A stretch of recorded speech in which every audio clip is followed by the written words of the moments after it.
Wisdom is primarily funded, sustained,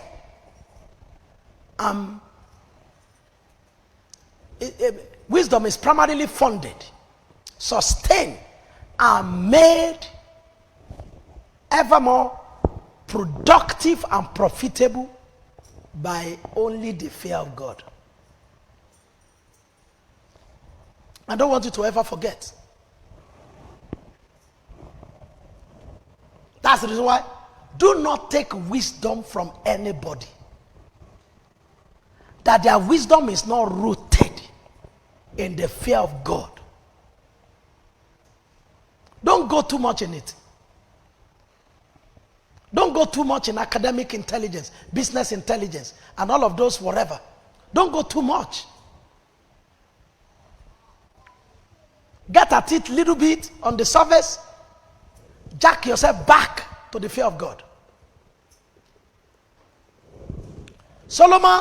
David in Psalm 111, I think verse 10 says, the fear of the Lord is the beginning of wisdom. His son Solomon reverberated it in different parts of Proverbs. Like Proverbs chapter 9 verse 10. The fear of the Lord is the beginning of wisdom.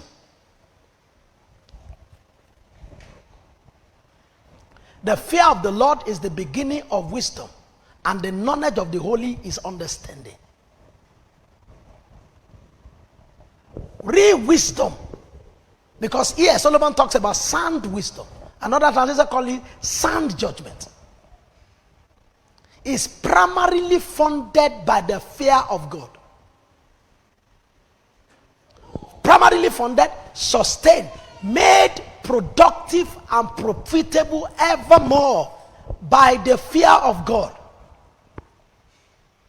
When Solomon began to move off the fear of God, his wisdom degenerated into just ordinary tact and failed him. Tact, void of spiritual substance. Tact.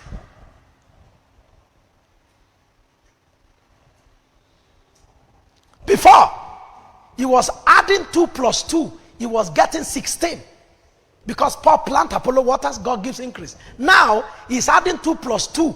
He's getting 4. And sometimes the 4 is becoming 3. The 3 is degenerating to 2. The 2 is degenerating to... The richest person in Singapore, who was $22 billion rich recently, in one day, lost $17 billion. Left with $5 billion in one day. Don't ever forget this. Don't ever forget this. I just read this shortly before I came in here. You can Google it. Just a few months ago, he was the richest person in Singapore. $22 billion rich. In one day, lost $17 billion. He's a big tech mogul. He's only left, you can Google it, he's only left with $5 billion. I was reading it on Bloomberg. There's one site called Bloomberg, yeah. I was reading it there.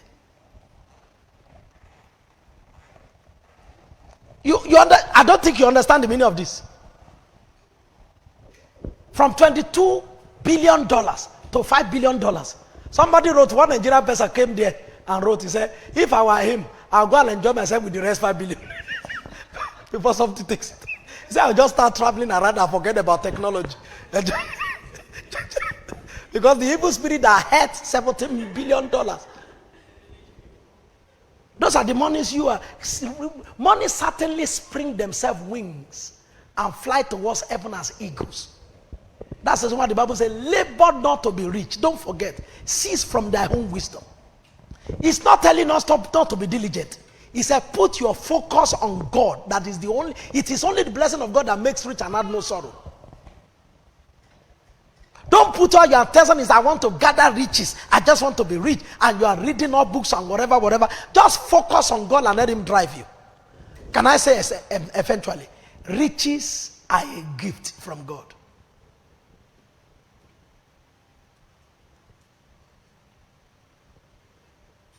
And it's not everybody. Let me be factual. It's not everybody that will be rich. Jesus said, the poor you always have among you. Or did he not say it? Riches are a gift from God. There are people who have worn themselves out wanting to be rich. The more they try, the poorer they became. There's an angel in charge of trials. That when the hand of that angel is laid on a man, even if he's selling air, he just say, I have air inside bottles. Everybody is buying air. They say his air is different.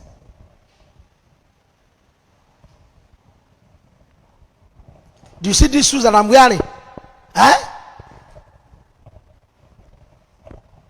Go and check out how much.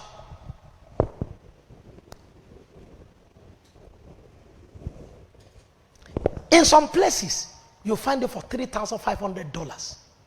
And people enter there to buy. In some other places, $50. And people say, I don't get no money for that. That is a lie. God has put your life.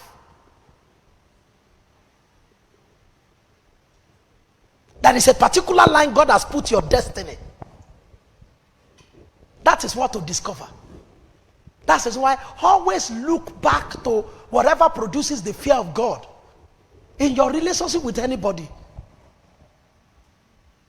As a pastor, with all of you, fear of God guides me. If God asks me, go and apologize to somebody, I'm apologizing. I don't look at age. Age does not mean nothing to me. If God says, as this person is coming, hug the person, say, I love you. I've stood up because I know I hear God.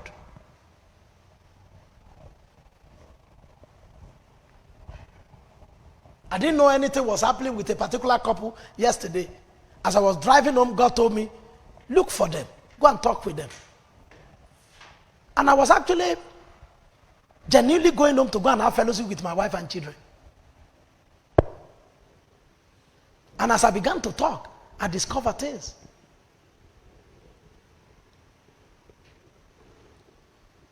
Wisdom, sound wisdom, is primarily funded, sustained, made productive and profitable only by the fear of God. Because only by the fear of God men turn away from evil. Getting involved in anything in this life, everybody has evil machinations and evil imaginations.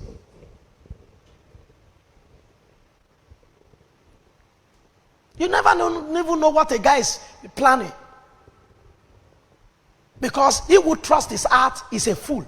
Some people, the only thing they want to do, they just want to make sure that they have slept with you. That's the only reason for following you to the altar. Downstairs where I am right now, there's a church down under us, where a guy came from UK and took a girl to the altar there. I said, Pastor, marry us, we want to be married. And the pastor married them. After he finished in the hotel, moved back to UK. I said, I didn't marry anybody.